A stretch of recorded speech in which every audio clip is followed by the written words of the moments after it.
వాడేమో పెద్ద మగాడైనట్టు రెచ్చిపోతున్నాడు.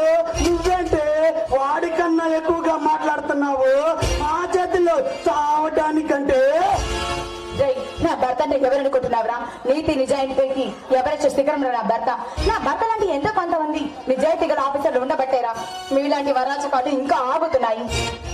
అడవి సంపద దోచుకొని తింటున్న మీలాంటి వాళ్ళకి తప్పకుండా శిక్ష పడే తీరుతుంది.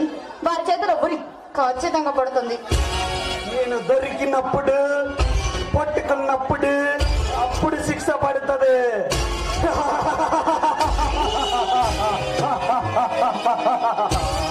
లక్క లక్క లక్క లక్క లక్క లక్క యమ్మ యమ్మ యమ్మ యమ్మ యమ్మ.